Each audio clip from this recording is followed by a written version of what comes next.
우리 고신교회는 역사적으로 순교의 전통을 이어받은 교회입니다. 순교자들을 지나치게 숭상해서는 안 됩니다. 순교자 기념주의라고 해서 그날의 주인공이 순교자가 절대로 아닙니다. 언제나 주일의 주인공은 예수님이고 또 모든 날의 주인도 다 예수님입니다. 그러나 순교자들을 아예 무시하는 것도 교회에 큰 해를 주게 됩니다. 서방교회의 첫 교부 파더라고 할 수 있는 터툴리안은 순교자의 피는 교회의 씨앗이다, 이런 유명한 말을 남겼습니다.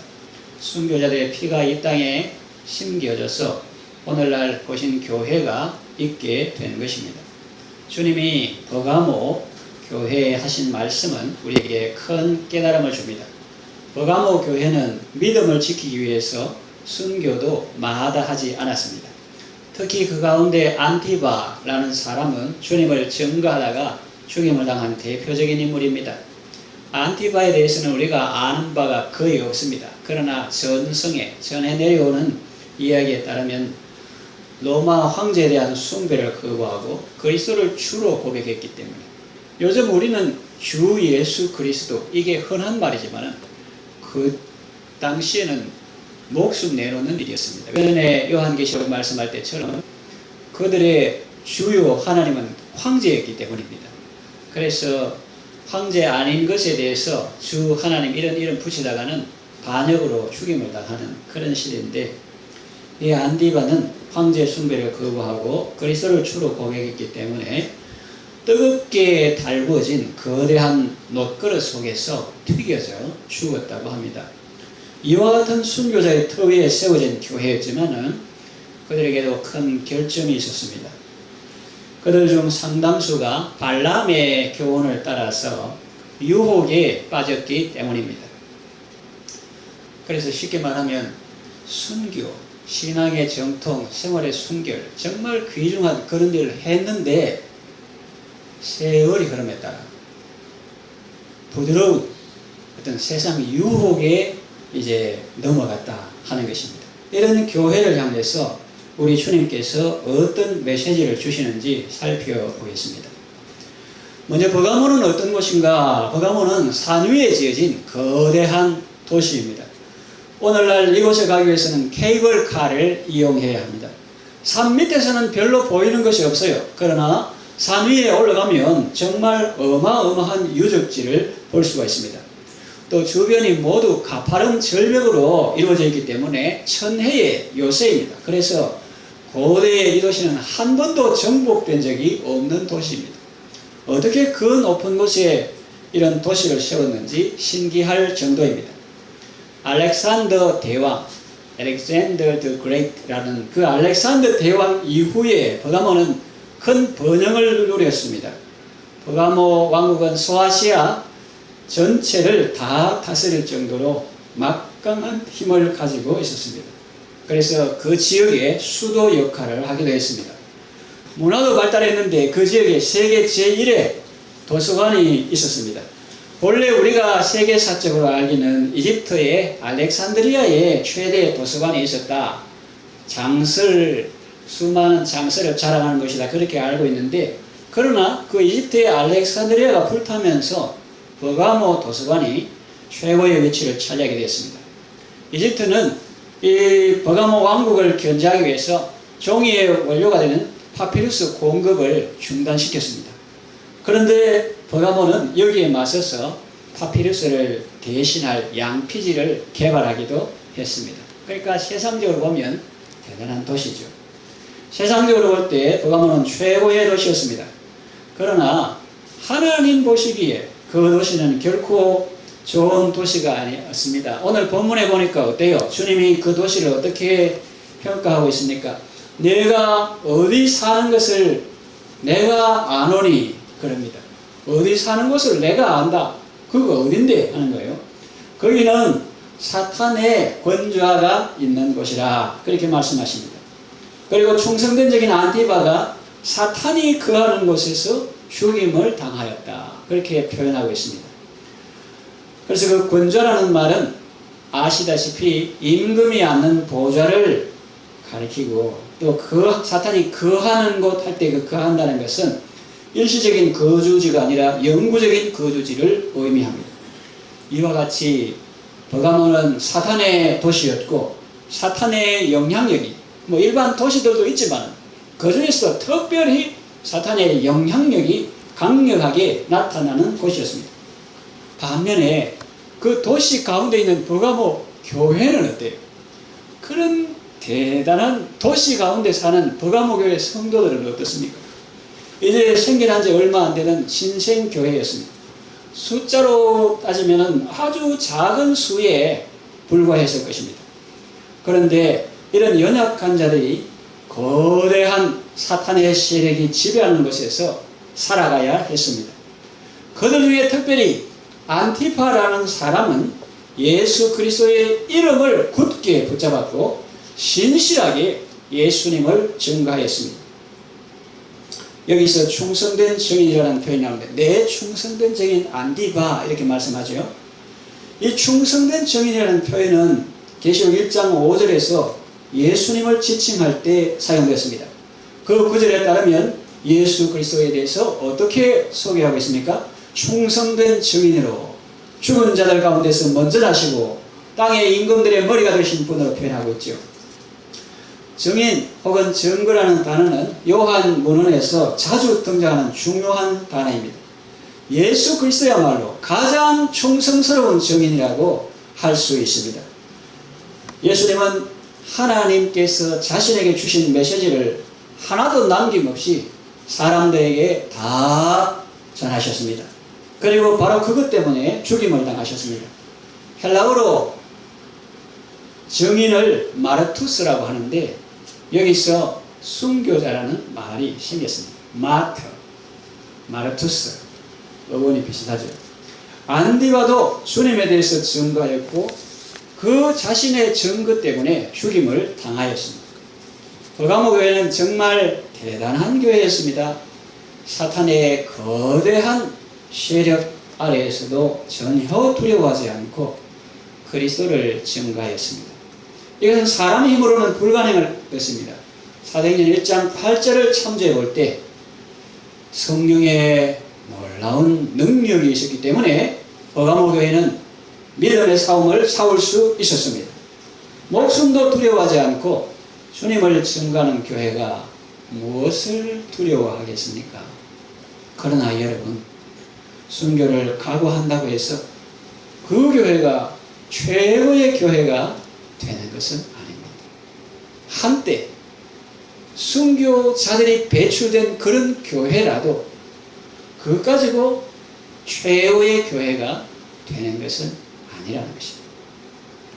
버가모 교회의 신실함을 칭찬한 후에 주님은 그들의 죄에 대해서 책망하십니다.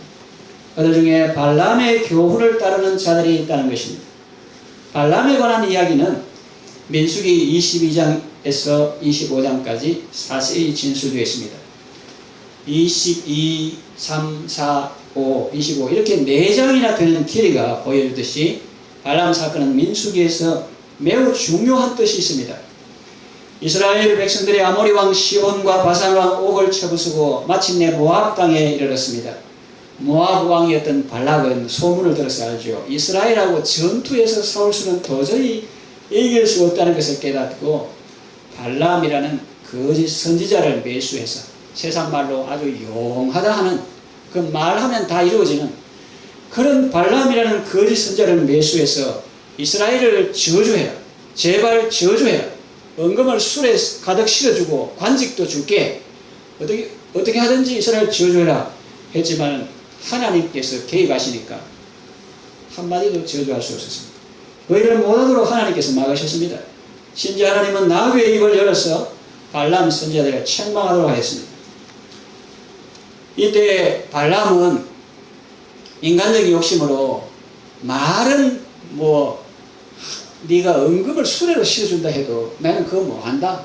하나님이 시키신 것만 하지 그거 뭐한다 이러지만 속에는 욕심이 있었어요.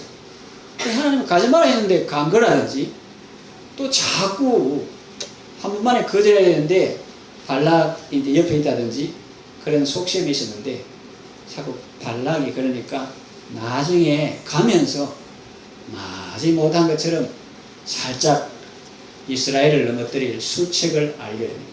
그러니까 미인계를 사용하라는 것입니다. 그래서 장소는 시딤이라는 곳이었습니다. 그 시딤에는 모압의 큰 신전이 있었는데 그곳에서 제사를 성대하게 베풀고 고기 굽는 냄새를 살살 풍기고 이스라엘 남자들을 초청하였습니다. 그들은 광야 고생하다가 굶주리기도 하고 모압 여인들의 아름다움에 반하였고 신전에서 그들과 음행을 즐겼습니다. 그들과 함께 먹었고 신전에서 그들이 하는 대로 절을 하였습니다. 하나님은 그들에게 크게 진노해서 그들에게 영병을, 요새 말하는 전염병을 일으켰습니다. 그 일로 무려 24,000명이나 죽었습니다. 하나님께서 얼마나 진노하셨습니다. 모세에게 백성들의 두령들을 잡아서 성막 앞에 목을 매달도록 하였습니다. 그리고 모압 신이었던 바알볼에게 유혹된 자들을 찾아서 죽이라고 명하였습니다. 많은 이스라엘 백성들이 하나님의 심판으로 슬픔에 잠겨 크게 통곡하였습니다. 이 지인들이 있고 그 장막이 있는데 곳곳마다 이 통곡하는 소리가 들렸습니다. 그런 시국인데 그들 시므온 족장의 한 사람이었던 시므리라는 사람이 미디안 여인을 모든 사람이 보는 앞에서 데리고 이스라엘 진영 안으로 들어왔습니다. 그 여인의 이름은 고스비인데 그도 미디안 종족의 두령의 딸이었습니다. 시므리는 자신이 거하는 장막에 들어가서 모압 땅에서 있던 그대로 하려고 하였습니다.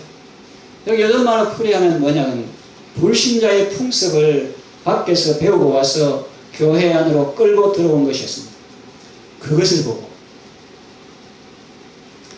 하나님의 질투심으로 질투한 사람이 뭐 인간적인 질투 그런 게 아니고 하나님의 질투심으로 어찌 감히 이런 일을 이런 시국에 하나님의 질투심으로 질투한 사람이 아론의 손자 엘르아살의 아들 비느하스였습니다. 그는 바로 그 막에 들어가서 참으로 그 남자와 여자의 배를 꿰뚫었습니다. 그 얼핏 보면 너무 심하다 이렇게 할 때 인간적인 그런 관점으로 보는 게 아니라 전체의 맥락을 보고 하나님의 심판의 관점에서 하나님의 질투하심으로 직되는 그 면을 우리가 성경의 주석을 따라서 보는 것이 중요합니다. 그제야 연병이 그치고 평화가 찾아왔습니다. 그때 여호와 하나님께서 비느하스에게 평화의 언약을 주었습니다. 그것은 영원한 제사장 직분의 언약이었습니다. 그 발람의 예에서 보듯이 이 우상 숭배하는 것과 음행은 밀접한 관계가 있습니다. 아무 도시에 거대한 신전이 있었고 그곳에서는 주기적으로 큰 향연이 벌어졌습니다. 술과 음식이 들어간 후에 춤과 음악이 나왔습니다. 그 다음으로 퇴폐적인 행위들이 자연스럽게 이어졌습니다. 그리스도인들은 파티가 벌어질 때마다 초청을 받았을 것입니다. 그러다 보니 그것을 즐기게 되었습니다. 그러고 나서 이것도 특별히 나쁘지는 않구나 하는 그런 인상을 받았을 것이고 다른 그리스도인들에게도 그것을 추천하였습니다. 더 나아가서 그것을 정당화시키는 그룹들이 생겼는데 그 유혹에 넘어가는 것보다 더 심한 거죠. 그걸 아주 정당화시키는, 합리화시키는 그런 그룹들이 생겼는데 그것이 바로 니콜라 당이었습니다. 이들은 교회 안에 한 분파로 자리 잡았습니다. 예를 들면 그들의 주장은 이런 것입니다. 그리스도인들도 세상 문화를 잘 활용해야 된다.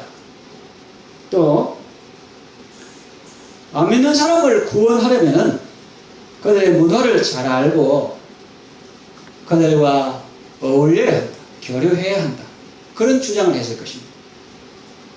겉으로는 그럴싸하게 들리지만은 이미 벌써 사탄의 유혹에 넘어간 상태에서 하는 말이라는 것을 우리는 기억해야 합니다. 이 점에서 버가모 교회와 에베소 교회는 비교가 됩니다. 에베소 교회는 어떻습니까? 에베소 교회는 니콜라당의 교훈을 미워했습니다. 그 때문에 우리 주님으로부터 칭찬을 받았습니다. 버가모 교회를 주관하시는 우리 주님은 어떤 분이십니까? 한마디로 말하면 비느하스와 같이 용맹스러운 전사입니다. 그에게는 날선 검이 있습니다. 그런데 그 날선 검이 입에서 나옵니다. 이것은 요한계시록 1장 16절에도 그대로 등장합니다. 그 오른손에는 7비율이 있고 그 입에서 좌우에 날선 검이 나오고 했는데 말하는 검은 주님의 말씀이라고 할 수 있습니다. 주님의 검이라는 사실은 우리에게 아주 생소한 것만 아닙니다. 에베소서 6장 17절에 하나님의 말씀은 성령의 검이라고 소개되어 있습니다. 히브리서 4장 12절에도 하나님의 말씀은 살았고 운동력이 있어 좌우에 날선 어떤 검보다도 예리하여, 그래서 좌우에 날이 바짝 선 어떤 검보다도 더 예리하다고 했습니다. 하나님의 말씀이 좌우에 날선 어떤 검보다도 예리하다. 그러니까 정확하게 진단하고 정확하게 처방하고 정확하게 끊어낼 것은 끊어내고 수술할 것은 수술한다 하는 것입니다. 하나님 말씀은 사람을 살리는 일도 하지만 상대방을 공격하는 무기라는 것도 기억해야겠습니다. 부활하시고 승천하신 예수님은 이 지상에 계실 때와 같이 당하기만 하는 분이 아니십니다. 입에서 나오는 말씀으로 그분은 상대방을 쓰러뜨리시는 분이십니다. 그런데 그 말씀으로 누구와 싸우십니까? 회개하지 않는 자들. 회개하지 않는 자들. 교회에 소속되어 있으면서 하나님의 말씀도 듣지만 여전히 세상의 유혹에 빠져서 음행과 우상숭배의 삶을 살아가는 자들을 우리 주님은 가만두지 않을 것이라고 경고하십니다. 우리는 설교의 중요한 기능을 보게 됩니다. 하나님의 말씀으로서 설교는 분명히 죽은 사람을 살리는 일을 합니다. 주님은 이기는 그에게는 감추었던 만나를 주겠다고 하십니다. 그러니까 여러분 이기면 좋아요. 주님이 감추었던 만나를 주십니다. 마태복음 4장을 통해서 만나라는 것은 생명의 떡을 의미하고 주님의 말씀을 상징합니다. 회개하는 자들에게 주의 말씀은 생명의 떡이 되는 것입니다.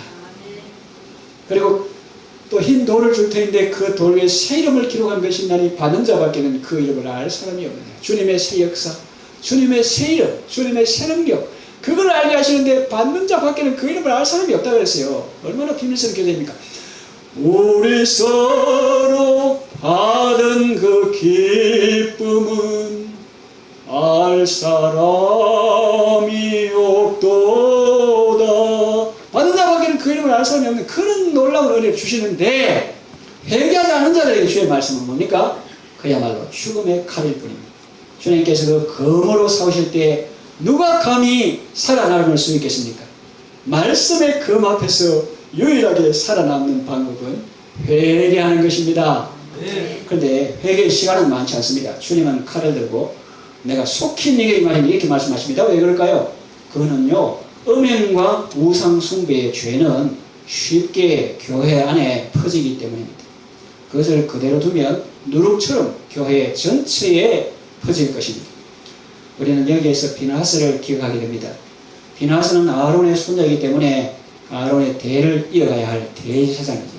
다른 사람들은 다 하나님의 진노로 인하여 통곡하고 있는데 그 이스라엘 회막에 거룩한 슬픔으로 인한 통곡, 애통이 울려 퍼지고 있는데 이 시므리라는 사람은 지문의 한 족장이면서 미디안 여인을 이스라엘 안에 끌어들여서 쾌락을 즐기려는 것을 보고 비느하스는 전혀 기다리지 않고 바로 창을 가지고 들어가서 그들을 처단하였습니다. 그 결과 연병이 그쳤습니다. 자, 좌우의 날선 검이라는 표현 속에서 우리는 주님에 대해서 공포심을 가질 수 있을 것입니다. 왜? 그 표현 껍데기를 보면, 그러나 그 전사가 우리 편이라고 생각해 보십시오. 우리 편이다. 그러면 정말 든든하지 않습니까? 그래서 예수님께서 우리를 위해서 싸우실 것입니다. 그래서 교회를 하나님의 거룩한 나라로 만드실 것입니다. 따라서 우리는 회개의 사역을 위해서 부단히 노력해야 합니다. 그래서 성도는 예수님과 같이 충성스러운 증인이 되어야 합니다. 충성스러운 증언을 할 때에 말이나 행동이나 태도로 충성스러운 증언을 할 때에 우리의 대적들은 우리를 가만히 두지 않을 것입니다. 버가모와 마찬가지로 우리가 사는 대한민국은 사탄의 영향력이 곳곳에 미치고 있습니다. 그런 곳에서 주님의 증인이 되는 것은 쉬운 일이 아닙니다. 죽음은 아니라고 할지라도 상당한 손해는 감수할 준비를 해야 합니다. 그것이 증인으로 사는 삶이고, 이 점에서 버가모 교회 지도자 안디바는 매우 귀중한 모범이 됩니다. 오늘 본문은 우상 숭배와 순교가 밀접한 관계가 있음을 보여줍니다. 일제강점기 때 우상 숭배를 거부했기 때문에 우리의 선배들은 순교를 감내하였습니다. 오늘날 그와 같은 우상 숭배는 없지만 수많은 대중 매체들이 이방 신전과 같은 역할을 하고 있습니다. 특별히 대중음악이나 동영상을 통해서 음란한 문화들이 우리의 자녀들과 청년들을 끊임없이 유혹하고 있습니다. 서로 경쟁하면서 더욱더 자극적인 음란한 문화가 사람들을 유혹하고 있습니다. 아무리 순교의 전통을 가진 교회라고 할지라도 발람의 유혹에 빠진다면 주님의 엄중한 심판을 피할 수 없을 것입니다. 하나님의 심판에서 벗어나는 유일한 길은 회개하는 것입니다. 고신교회는 진리운동이자 회개운동에 기초해 있습니다. 회개는 전인격이 죄로부터 돌아서서 하나님을 향해 나아가는 것입니다. 우리의 전인격이 새로워지지 않으면 세상의 유혹에서 이길 수 없습니다. 우리의 죄성을 더욱더 미워하고 하나님을 사랑하고 하나님의 율법을 더 사랑하고 하나님의 말씀을 주야로 묵상하고 즐거워하는 그것이야말로 진정으로 생명에 이르는 길입니다. 이 복음의 약속이 하나님의 말씀이 우리 모두를 변화시켜서 하나님의 교회를 든든히 세워가기를 축원합니다.